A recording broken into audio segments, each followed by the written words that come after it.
during the colonial time. Remember, we were buying power from Uganda, and even after independence, we continue buying the same from Uganda. So you find you have to have the frequency converters and the frequency controllers to make sure that the power grid that we are getting from Uganda all the way to cases near Moi University, the frequency was the same. Two, you also need to decide the number of phases, as we have checked above, the 3-phase or the single phase. Again, when you are looking at the transformer that is being used, it is important for you to establish whether it will be being used continuously or it is only for a short period. Because of the current, which makes the heating and therefore destroys the insulation of the windings, you need to do the cooling. Then the issue of selection of which type that you want, whether core or shell. And when you are doing that again, the element of power or the distribution type of transformer must be known. The other thing that you need to have an idea of is the type of winding connection in case of 3-phase transformers. Star star or star delta or delta delta. In other words, also delta star with or without a grounded neutral. I hope that when you are dealing with the power systems, or if you are going to do the power systems distribution, you will find that this is a very, very important element because you need to decide the current that the windings will be carrying, or you decide the voltage, because you'll notice that we are going to consider star star. The currents that you are getting, they will only be the phase currents. But if you do delta star delta, the current that you'll be getting on the windings is actually greater than the phase current. Therefore, you need to improve the insulation. The other thing that you need is the issue of efficiency. By unit impedance location, high indoor pole or platform mounting, and also the temperature. So please, these are preliminary information about these transformers. You can check what is there in slide 4. This is where now you start doing the sizing of the transformer.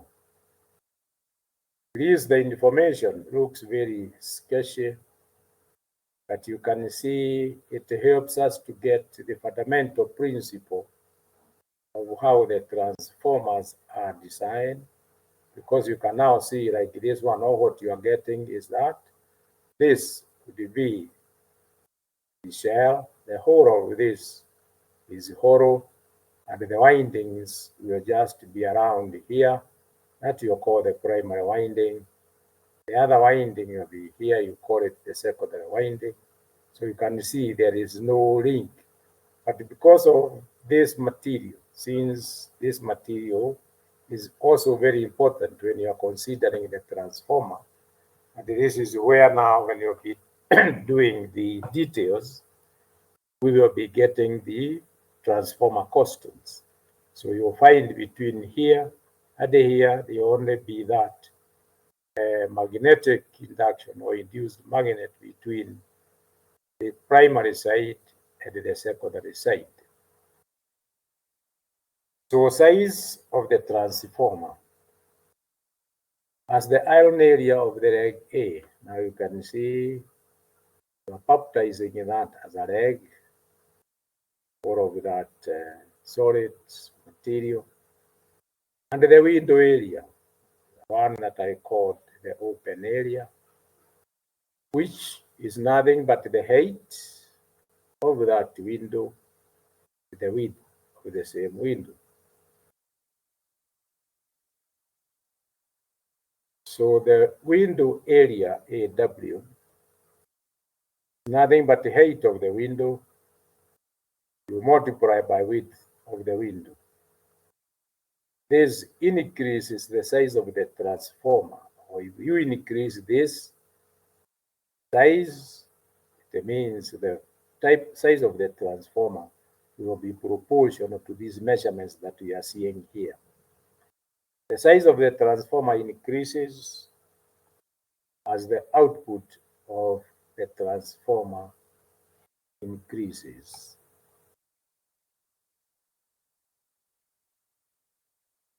Now this is very important information. Looking at that schematic representation or pictorial view of the transformer, all these details are critical, and I think this is what we are going to see throughout this lecture, that we will be involved with the said parameters. Now check, what do we need? As we started, we are talking about the voltage 1 and voltage 2, where voltage 1 is the primary voltage, and the other one is the secondary voltage. Next thing is EMF, induce the primary and the secondary windings per phase in case of the three-phase.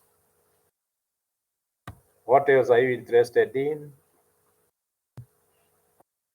The turns ratio, or the number of the turns, T1 and the T2, which generates the turns ratio that determines the voltage conversion ratio also.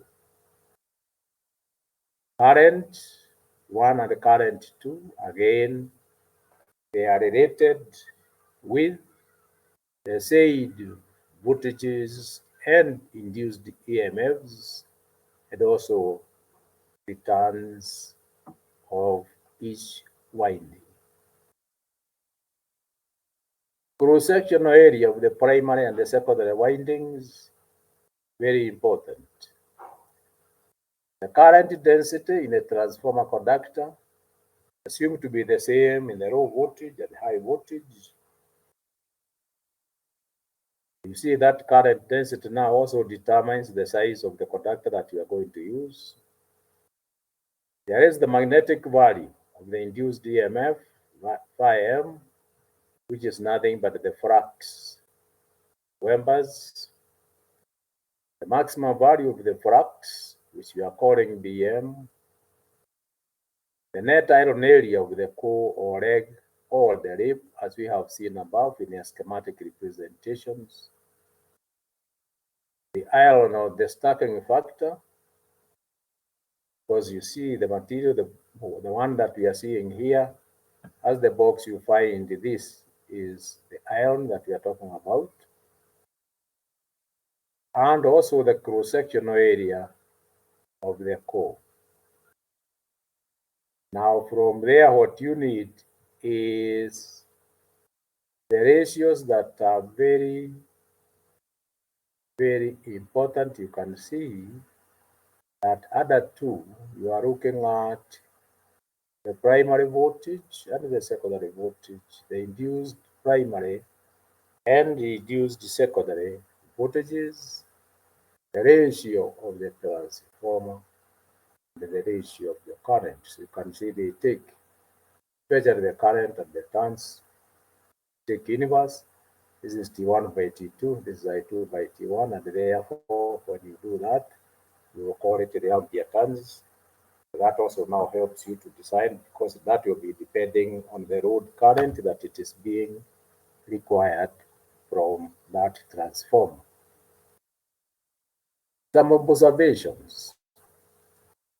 It is clear that the Volt amperes primary is the same as the volt amperes secondary. And this is true from this expression. If you consider this and you consider that, then it goes multiply, it justifies that. It is clear that V1 I1 is equal to V2 I2, or the volt ampere input is equal to the volt ampere output, or the kVA rating of the both primary and the secondary windings is the same. The other observation we make is it is clear that the ampere turns, here you are, the ampere turns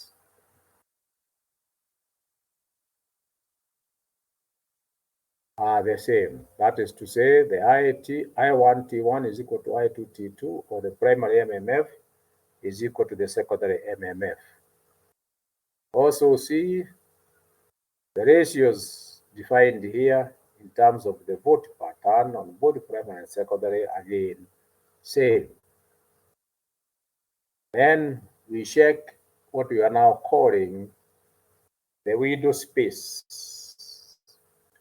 factor, and we can see from this figure here,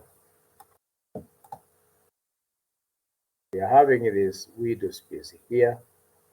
You remember we were looking at that as the length, and this the way that we called it the area here. So you can now see what we are saying is, sorry,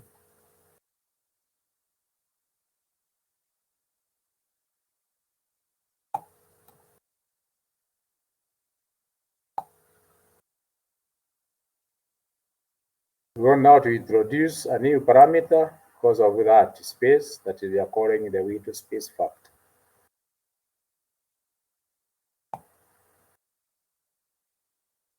Window space factor is defined as the ratio of the copper area in a window to the area of the window. That is, Kw is the area of the copper in a window divided by area of the window. We are being conditioned that it should always be less than a unity. For a given window area, as the voltage rating of the transformer increases, quantity of insulation in the window increases. Area of the copper reduces. Thus, the window space factor reduces as the voltage increases. A value of Kw can be calculated by the following empirical formula. So please now, these are some of the things that we need when we are studying this. We cannot now ignore that formula. All what we need is to establish what that value would be. We are being told that is the voltage of the high voltage winding expressed in kV.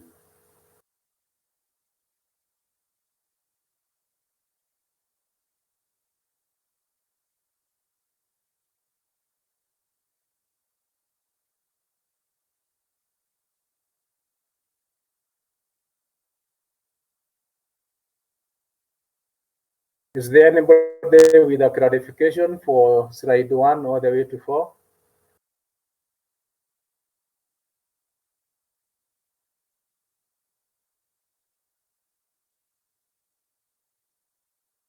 May I get a response from Manditi?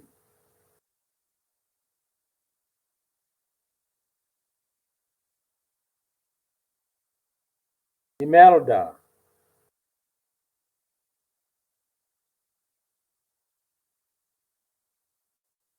Imelda Aditi.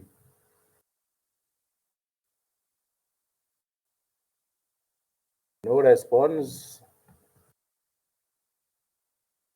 May I get a response from Alfred Otieno? I am okay. You are okay. What about Ayub Waga?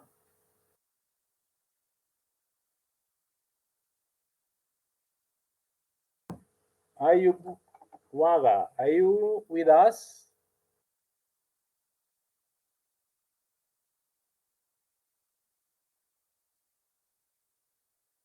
Good.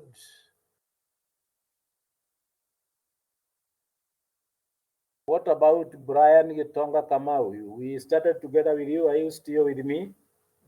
Yes, I am. Are you okay? Yes. Good.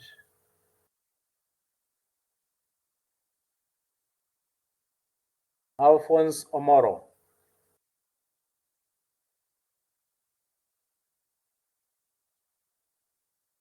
Alphonse Omoro, are you with me?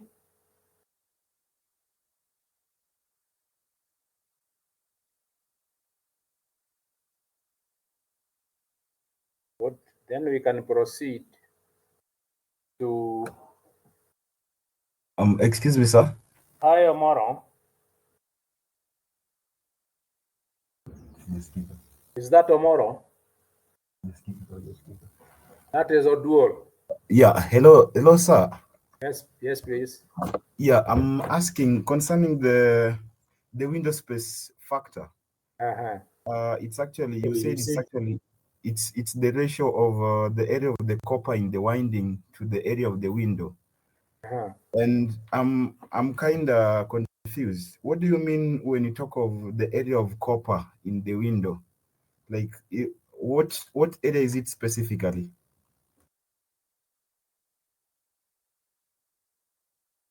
Can you be able to visualize how that winding is done? Let's go back to that slide before.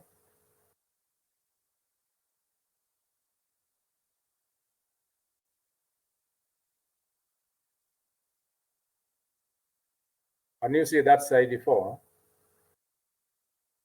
Yes. The size of the transformer. What there Yes, is, I can. what there is, if you had to put a 3-dimensional sketch, because you know this one, you are looking at it from one end, whereby you are seeing this hole. It. So what I want you to assume, and I know you are having an idea, is that the whole of this was a complete material. And maybe these are laminations that has been put around. It is not a solid material. Then inside this edge here, this is actually hollow. But you know this has got a width, a given thickness. This winding here, when you put these windings, because you see the windings will start from here, either it will come on top of that, and then it comes up like that. Then you'll not see the one which is on the other end. I think this is what happens. What I'm saying is this: if you look at that, you can bring that winding that way, correct? It has, you are now seeing it on top, but on the other side you're not see. Oh, sorry. Something has gone on. Okay.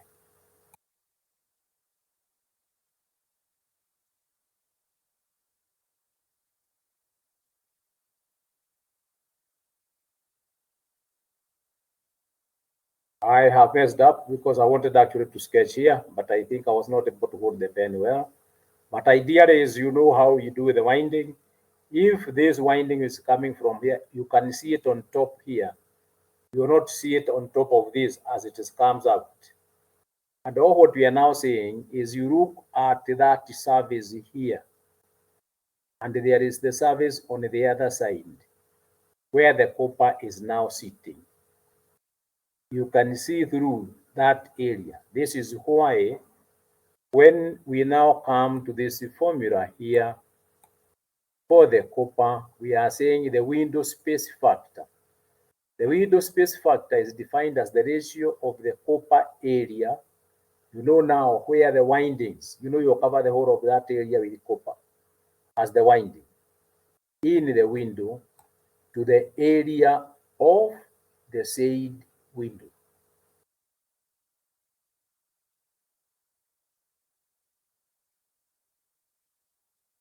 And we go back. Although I have spoiled my diagram, what we are saying is the whole of that is a window. But when we are putting the winding will start from here. It will come around here, and the primary will finish here. So that winding has really covered this side of that window. It is now occupied by that copper, while this side here, there is no copper on this side, and there is no copper on this side.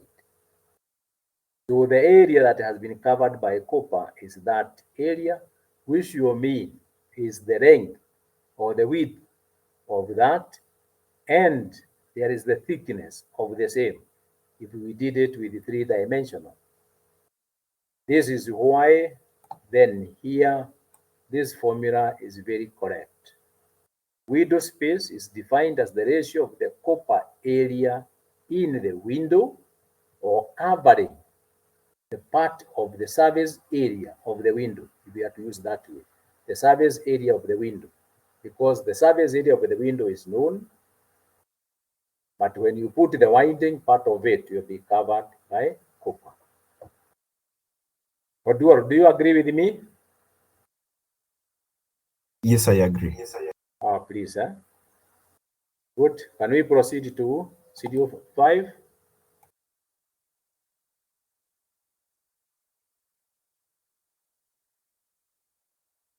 Now, these are some of the things that we had done some times back.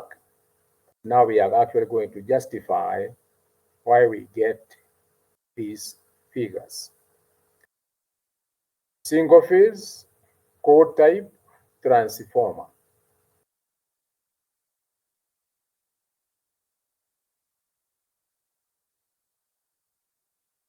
What are you having?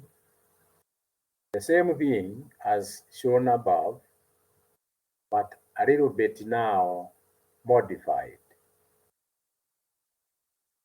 A little bit modified. So each leg carries half of the LV and the HV. Area of the copper in a window,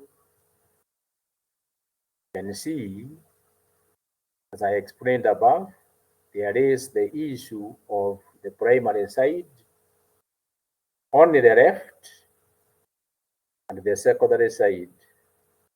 The secondary side on the right. And that expression now has introduced a new factor of the delta, which we had actually defined above. And you can see that will give you the AW, KW, area of the copper in a window. Means the area that has been covered by copper. And therefore, you can now look at that equation and you define it as equation 2, whereby the I1 T1 would be equal to this times this divided by 2. Equation 2 is right.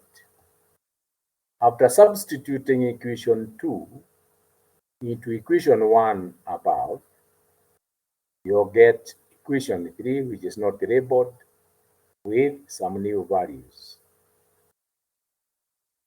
that expression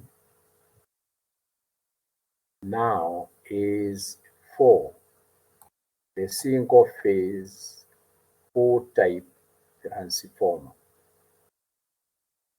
Since we are dealing with the 2 types of transformers, then we check the zero type. What will happen with the zero type? Rating of the transformer from the primary side that we said it will be the same as the secondary side is nothing but the V1, I1. That is only a factor to decide which values that we are dealing with. And again, you can see it's a similar expression that we had above.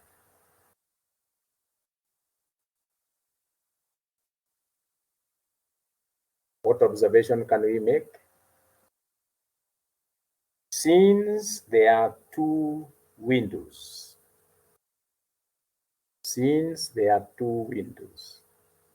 it is sufficient to design one of the 2 windows as both the windows are symmetrical.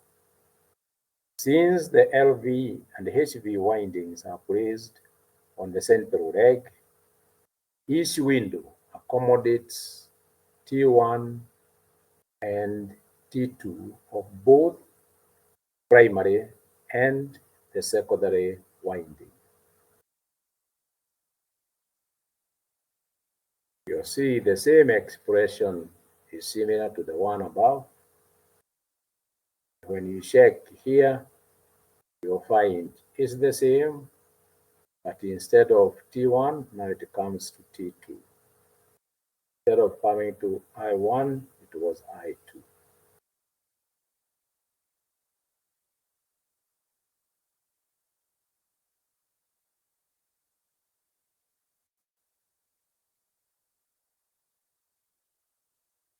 And now you can see, if you look at this equation, this is similar equation 3 is the same equation 3 that we had above.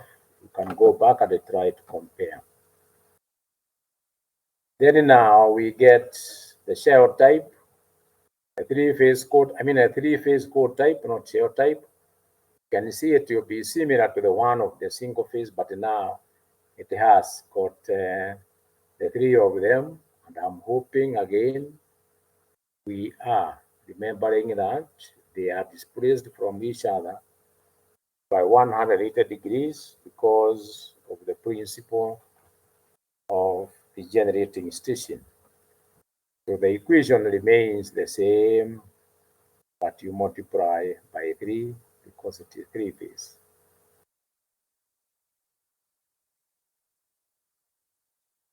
Observation is that since there are 2 windows, it is sufficient to design one of the 2 windows as both symmetrical, just like comment like the one that we had above.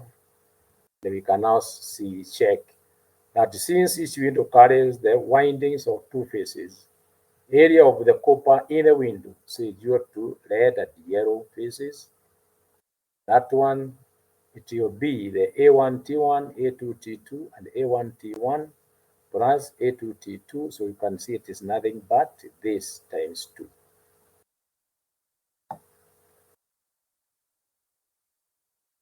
So you can see this is what has happened. I'm introduced to here. It is AWKW, and that gives us equation 2, which now defines the ampere turns for the for the primary side. After substituting in this equation, you now see that you get a new expression of the transformer rating in terms of kVA. The 3-phase shell type schematic representation is actually shown here.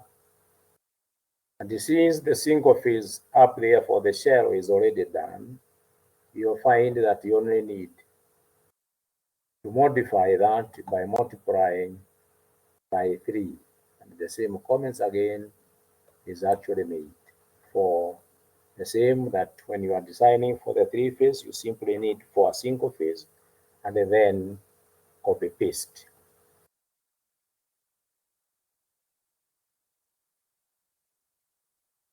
Video 7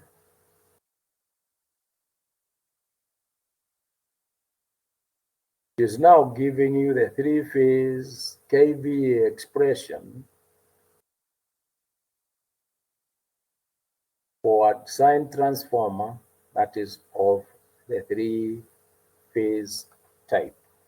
So please, my friends, I think you can notice that this is just a systematic way of trying to use the equations that we already have an idea of, but we just try to reorganize these equations to fit what we are supposed to do, because we are supposed to have the basic principles of how we can design a given transformer for given specifications.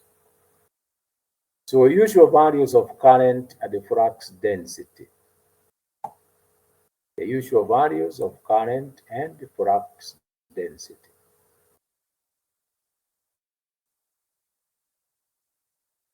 Why are we interested with these usual values of current? Because we have already there when we started, we know very well the purpose of the transformer is to feed a given load. This is why we need to step up the voltage or step down the voltage depending on the load requirement. When you are getting the load, it means we are drawing current.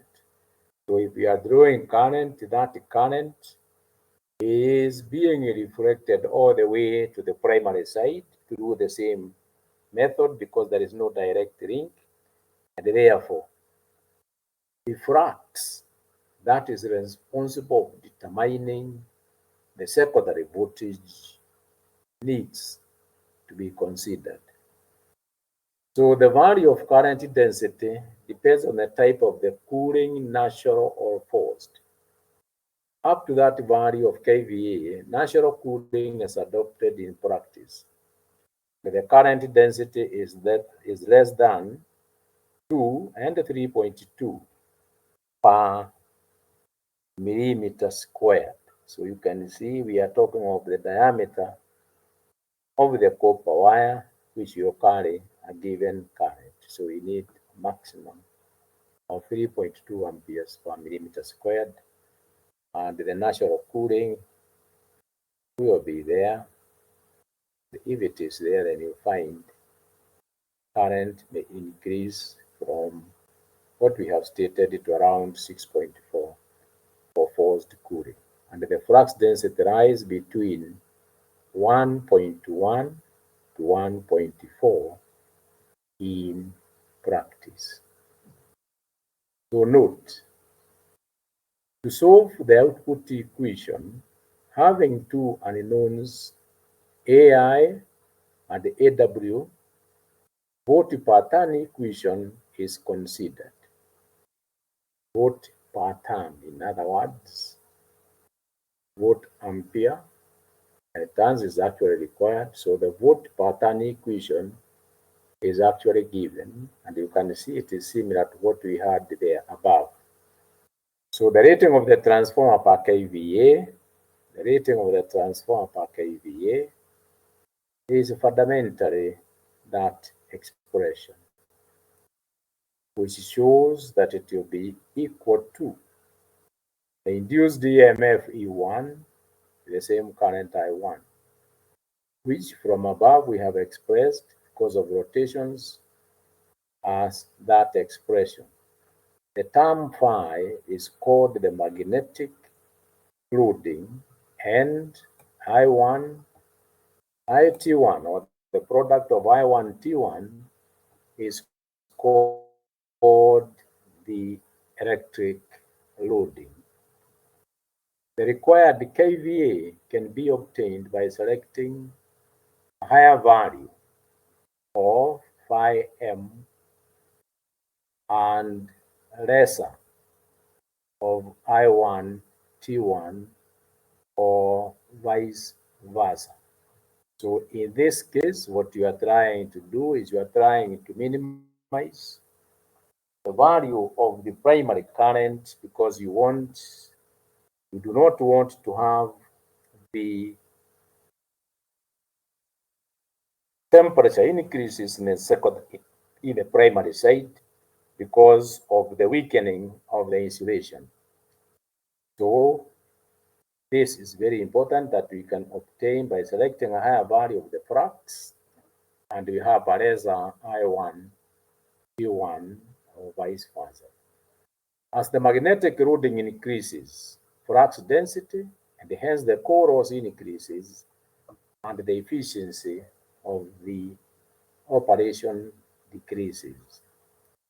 So down there, you can see we are trying to get this relationship. This leads to reduce the efficiency of operation, and it is clear that there is no advantage by the selection of higher values of I1, T1, or phi m. For an economical design, they must be selected in certain proportion. Thus, in practice, the ratio of the phi m to the I1 T1 is supposed to be constant, or in other words, the I1 T1 is nothing but the phi by K1. If you now substitute that equation into the above equations that we had tried to define for the kVA per phase, you'll find that you can be able to get the expression for the phi m. Since the induced EMF is expressed as that, then you can now see that the E1 can be expressed as that expression which results to a constant per kVA squared, because this one you actually be out and then you take it as a constant.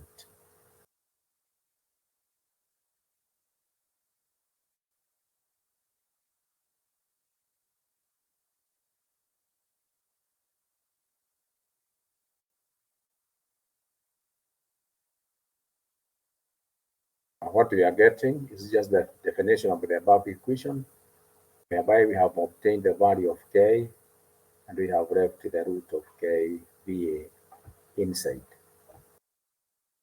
And we are simply saying that the rated output of the constant K depends on the type of transformer, I single or three phase, core or shell type, power or distribution type of the factory organization. So again, now, my friends, you can see from the slide one where we started, we were talking about these transformers. We talked about the power and distribution transformers. We saw that they had different specifications that we had. So depending on the transformer that you are designing, all this information should be taken into consideration. Now, these are just the empirical values that we can have, so that if you are designing, you can just use these values to help you actually design the type of the transformer that you require. The core design,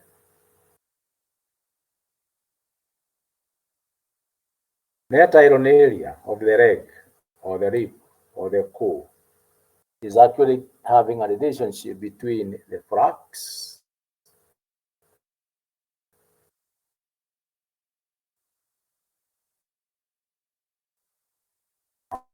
and it is expressed in meters squared. So for the core section that are used in practice are circular, rectangular, and square. Now I think, my friends, these are things that we have observed, like when you are dealing with the small sized transformers, we have been seeing that most of them, they like the ring There are some others that they will use the square, and others they will use the rectangle. So we can check where and when and whether there are any advantages for using any of the mentioned choice that you can make. So it is clear that the rectangular core calls for more length of copper for the same number of turns as compared in circular core. It is clear that the rectangular core calls for more length of copper for the same number of turns as compared to a circular core. Therefore, circular core preferable to rectangular core or square core. So the purpose of the above simple calculations is to give you an idea of what you can actually use, either as a rectangular square or circular core. Now the figures below, you can see now they are showing you how they are actually connected. Mechanical forces, circular coil on a circular core, a round coil on a square core. I think all these are very, very important, how they are actually mounted. You can see all the way to rectangular core on a rectangular coil on a rectangular core. So please, now this is where we had seen above there. This is where we had seen above there, where we were talking about the ratio of the windings around here with respect to the rest of this, because you can see this one is only occupying part of the area here and the area here, depending on how it is actually wound. So very high values of mechanical forces under short circuit conditions tries to deform the shape of the square or rectangular coil. The mechanical forces try to deform to a circular shape and hence damage the coil and insulation. Since this is not so, in the case of circular coils are preferable to square or rectangular coils. You can see what we see. You see the benefits of each of the stated types of construction of transformers, and now you can see the effect. Thus, a circular core and the circular coil is preferable. I think we can actually continue with the same reading to show the differences between those different types of the constructions. It's concluding by saying, however, a circular core can be approximated to a stepped core having infinite number of steps. And the minimum number of steps 1, and the number of steps in practice is limited to a definite number. Whenever a stepped core is employed, a circular core is actually used. That is just a comment in case of the design of these transformers, that you are interested with that type of construction, you can, but you can see we have agreed that the circular type would be most convenient. We are going to slide 8, and then after this, then now I mean to slide 9. And before now, we check on that because we are trying now to see different types of the laminated circular core and the stepped core approximated in circular. The stepped core approximated to a circular core. I would also like again to get some comments in case you have not you have not understood somewhere between slide 5 and slide 8. And this time around, I can, okay. Onyango.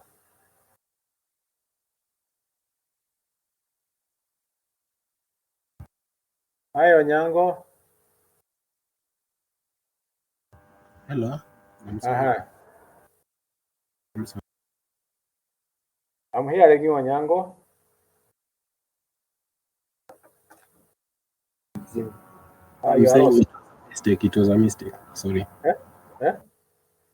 No, it was a mistake. It was a mistake. Okay. Then let me get this person called Baraka.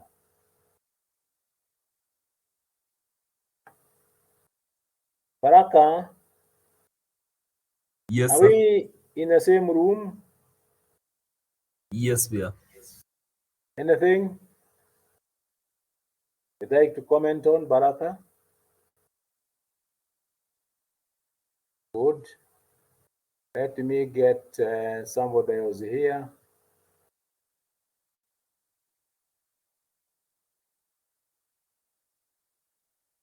Daniel Makana.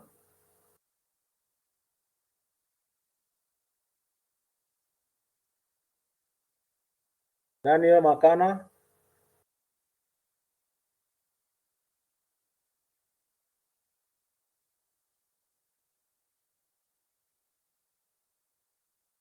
Okay. What about Clement Ondanga?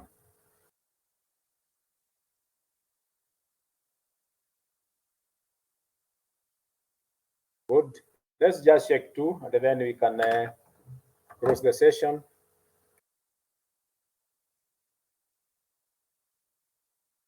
We check now on the circular core we have checked above, and we talked about the stepping. Now for laminated core type, we are having a reg or rep section details. The different types of reg sections used in rectangular, square, or stepped. They're actually shown below. Rectangular core with a rectangular coil. This it is important you take note. Rectangular core with a rectangular coil.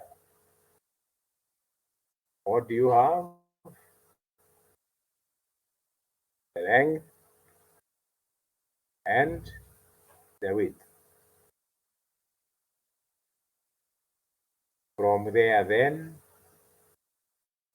you are comparing this and this, whereby the width to 2a. Now this data here is to help you now to define your core.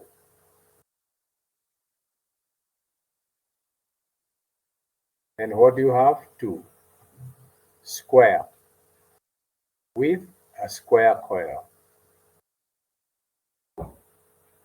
AA. Check the details just like above. And what do you have? Square, just like above here, with a square coil. Now, with a circular coil. With a circular coil. Check the parameters here.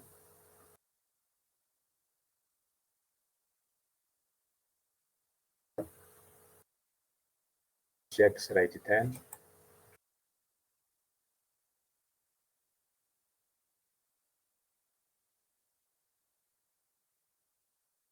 Cross form or two-stepped core.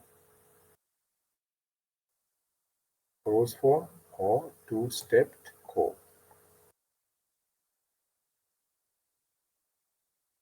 The width of the largest stamping, which is this side.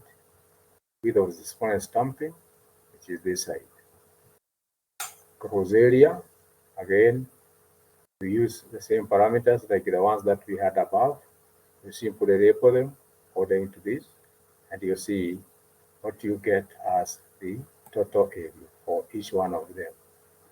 And you can now take note that if you take the details, you will find that it is clear that addition of one step to a square pool enhances the utilization of more space of the circumscribing circular area.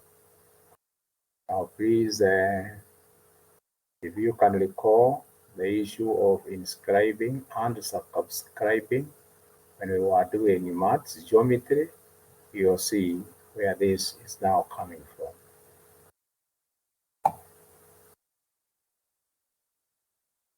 Three-stepped core. And you can see what is happening is you are having the whole of that, and now you have put these ones to make sure that you don't get out of that circle you are limiting, and this is where now the windings will be. A three-stepped core down there. You have the three cross form. Now you are having the three-stepped core here, and down there you are having the four-stepped core. And you will now notice that the only difference is when you are trying to maximize the area that you have to put enough winding to be able to carry the maximum current, and also to improve in terms of the insulation. We make an observation that as the number of steps increases, the diameter of the circumscribing circle reduces. Through the cost of the core increases, though the cost of the core increases, cost of copper and the size of the coil or transformer actually reduces.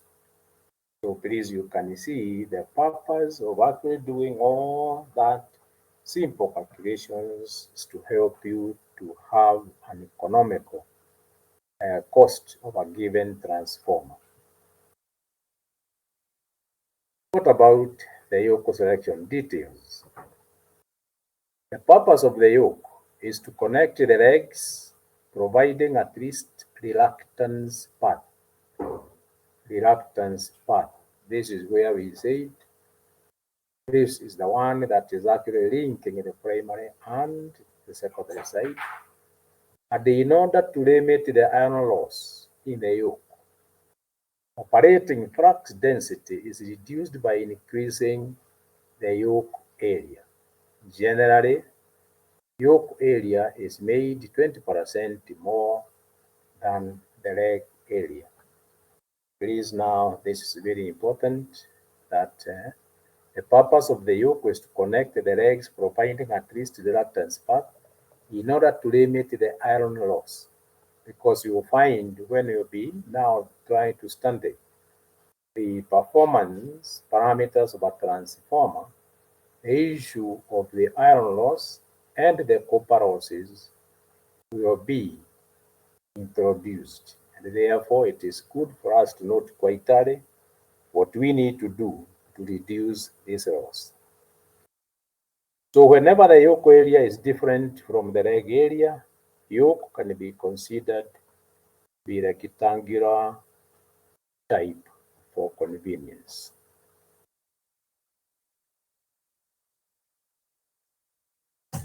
Excuse me, sir.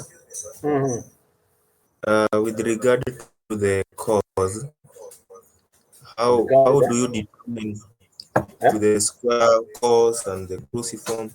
How do you classify one to be a two-step or three-step?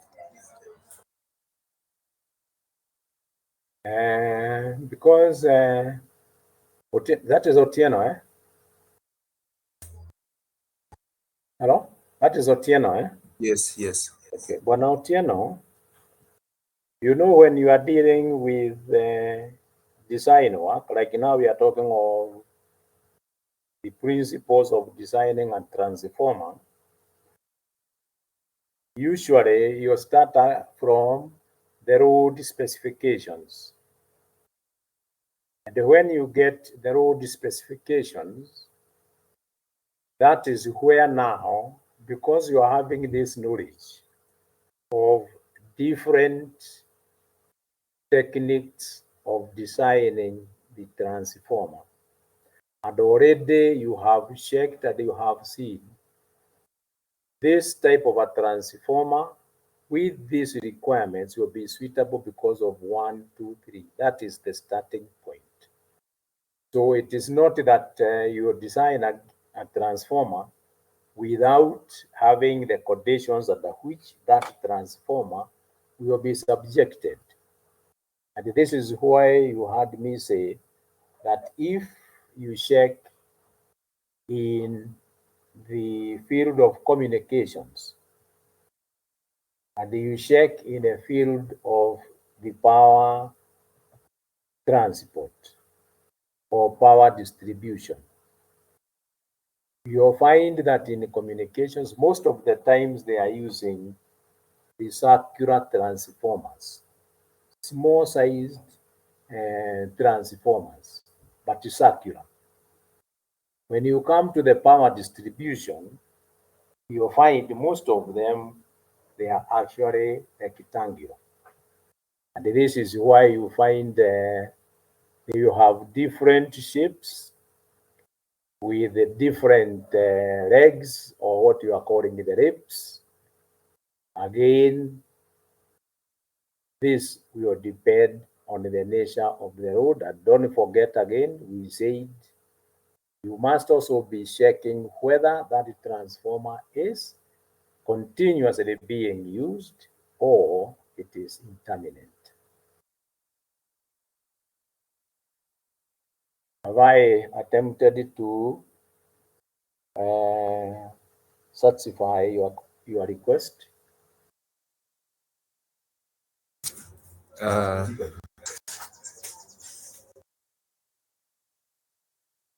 If it is not clear still, say you are not very clear, or you actually can also possibly when you ask a question, always there is something that you are looking for. Okay, or could you go back to, let's say, the cruciform? Eh?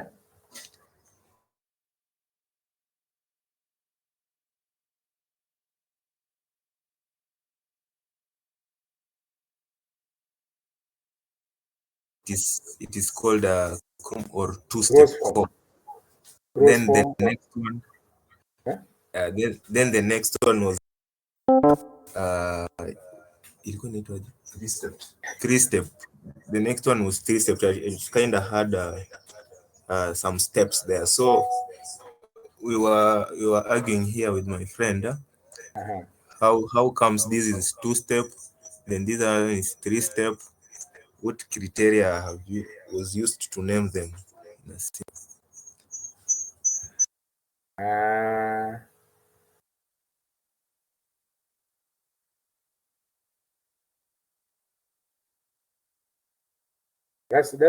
first of all just look at it in a generalized form. We are at slide number 9, where we started with the laminated core. If you come to 10, 10, are you at slide number 10? Yes. Cross form, or what you can refer to as a two-stepped core. Is it? Yeah. If you now check what is happening in that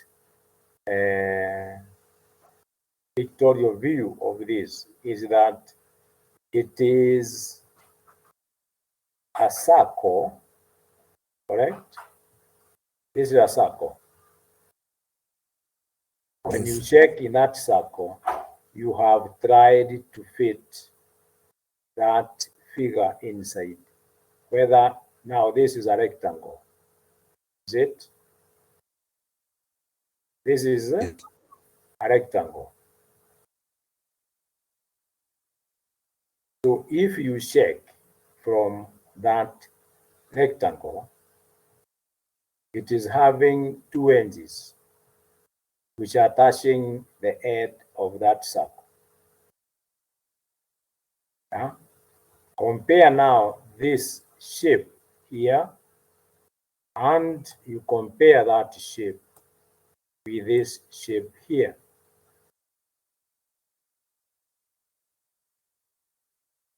If you check now with this shape, the main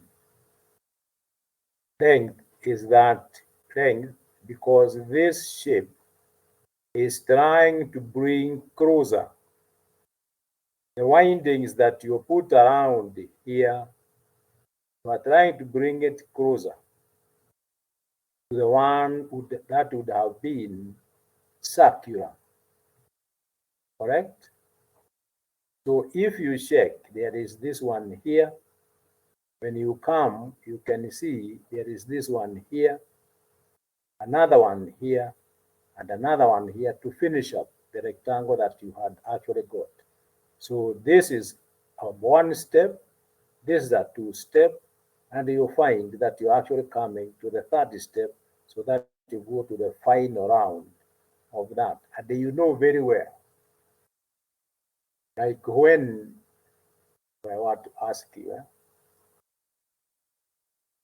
you did the inverters. Did you in the power electronics? Yes. If you did the power electronics, I mean, if you did the inverter, did you realize that the output of an inverter will be simply a square waveform? Correct? Yeah? Yes. This is omega t, and this is the output. For an inverter, usually what you can call a basic inverter, you have a square waveform like so, correct? The same circuit, you can modify that output voltage waveform to have a two-step output so that you try to reduce the system's harmonic. And you can make it a three-step in such a way that from the real axis, you can actually get an output in that stage. It becomes constant, then it will rise, it will come to another step. By the time you are going to the peak, it has described 2, 3, or 4 over half cycle. This is the same principle that this one is actually using. And this is why you can actually see this becomes the main, just like the way you had considered up here, here. Rather than now going straight from here to here, you are now coming here and you did it that so that you actually try to come closer to this edge of the circle. And when you are doing that, you are now trying to assume that you are coming almost to a circular, but you have made some advantages when you have actually got to those steps. You get to the point, Otieno? Yes. I think what you need is just delete, and then you can actually try to compare, even with the other textbooks that you may see, which are talking about the transformers. And I think with that, how many? I'm feeling a bit tired. How many more slides are we left with?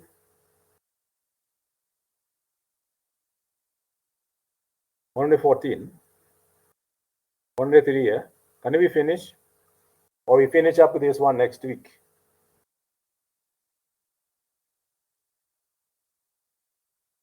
We finish next week. We'll finish next week. Good. And please, I will request you kindly, all of you, that the maximum number I had was 57 participants that I recorded. I will once again appeal to you people that it is important you take it that it is the responsibility for each one of us. Please don't come, register, and then go. If you feel that you have got other commitments, I believe do one thing at a time. And at the same time, if you did not attend the class, again, I will request you kindly don't sign that you are there. I would expect from our class reps, the attendance to this list should be a maximum of 57. I told you honesty, integrity to me is very, very important. So please, my friends, let's work together as a team and we work with a lot of honesty and commitment. And with that, I wish you all the best and a good weekend. If I'm not going to prepare a lecture for Saturday morning, are there people who are actually Seventh-day Adventists?